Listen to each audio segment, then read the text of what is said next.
Good afternoon, my Real News Midday TV family. Welcome back to the channel for another news update for February 9, 2024. Please remember to leave a comment, like, and share. And in the news this afternoon, Popcaan back in court today on breaches of Noise Abatement Act. Dancehall artist Popcaan, whose given name is Andre Sutherland, is to return to the St. Thomas Parish Court today as he seeks to challenge a charge for breaches of the Noise Abatement Act. Popcaan was charged in connection with the staging of Unruly Fest in St. Thomas in December last year. During his first appearance, Mr. Sutherland's lawyer, Matthew Hyatt, said his client is challenging the charge as his name did not appear on the permit for the event. The judge instructed the Crown to investigate whose name was on the permit. Mr. Sutherland reportedly became abusive after the police were forced to bring Unruly Fest to an end after the promoters exceeded the time for its staging. He pleaded guilty to using indecent language, disorderly conduct, using abusive and calumnious language, and posing a threat to police officers. He was fined a total of $6,000 or $1,500 on each count, following the guilty pleas. Man being sought following fatal shooting in St. Mary. The St. Mary police are searching for a suspect in connection with a murder committed on Thursday in the parish. The deceased has been identified as Ryan Prendergast of Belfield, Penn. It is reported that about 2:45 p.m., Mr. Prendergast and another man went to a property at Belfield, Penn and picked apples. On their way from the property, they were confronted by the suspect, who said he was being leased for the property and questioned their authority to pick the apples. The suspect then pulled a firearm from his waistband and opened fire in the direction of both men, hitting Mr. Prendergast to the upper body. He died on the scene. The second man managed to escape unhurt. The police say 3 spent casings were recovered at the scene. Man found guilty of fatal stabbing at Ocherius Market. Peter Wilson, the man who was on trial in the St. Anne Circuit Court for the 2012 murder of another man known as Jackie of a St. Mary address, was on Thursday found guilty of the charge. In the 3-week-long trial, evidence was heard from one witness called by the prosecution, who testified that on January 9, 2012, he saw Jackie running past his stall in the Ocherius Market and Wilson giving chase with an object wrapped in a rag. The witness said Jackie fell to the ground and Wilson inflicted stab wounds to his body. The injured man got up and ran off, but collapsed after a short distance. He was assisted to hospital where he died. Several other pieces of evidence were tendered from the Forensic Department, investigating officers from the JCF, the Department of Legal Medicine, and the Scenes of Crime Unit.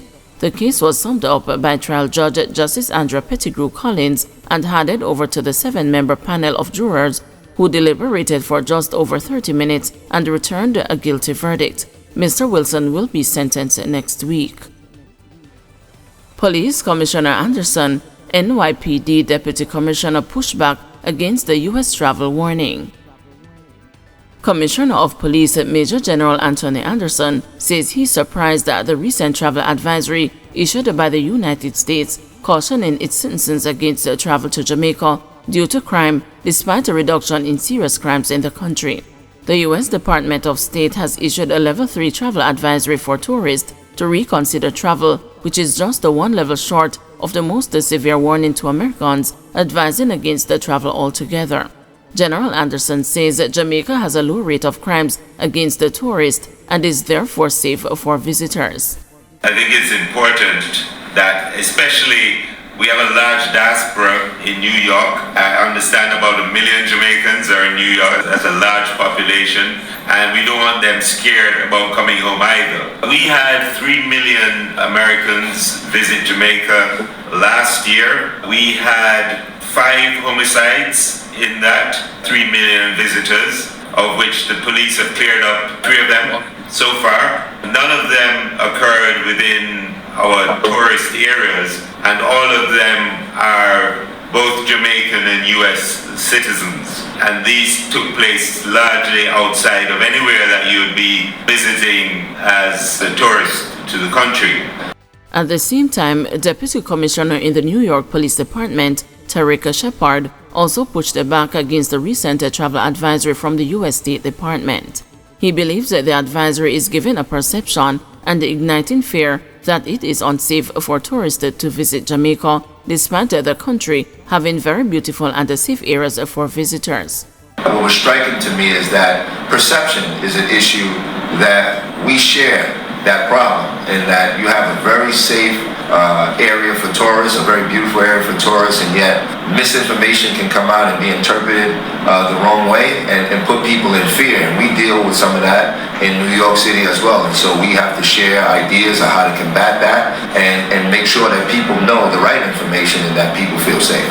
The way I would describe it is just because you have a homicide that happens up in East New York doesn't mean you don't go visit Times Square. And that's basically what's happening here. Tourists are very safe. I was impressed with talking to the commissioner about last year it being the safest year they've had in 22 years in major crime here.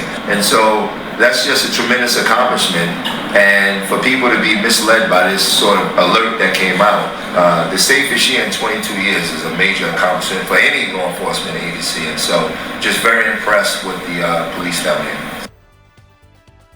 Friendly Rival marks a nomination day in most areas across Ireland. The two major political parties pulled out all the stops with massive cheering sections on Thursday as they nominated candidates to contest the February 26 local government elections. In most constituencies across the island, Jamaica Labour Party and the People's National Party supporters, clad in their traditional green and orange respectively, turned out in their hundreds to back their candidates, even in seats where they know they have little or no chance of winning. Following what police reports suggest was an almost incident-free nomination process, the Electoral Office of Jamaica reported that 499 candidates had been nominated to contest the 228 electoral divisions and the Portmore mayoral post. According to the EOJ, the two major political parties nominated full slates of candidates to contest the polls, while 4 people were nominated to represent the United Independents Congress and 36 people were nominated as independents. In Portmore, as was reported by the news on Thursday, the PNP's Leon Thomas, the JLP's Markland Edwards, and the independent candidate Howard Hamilton were nominated to contest the mayoral election.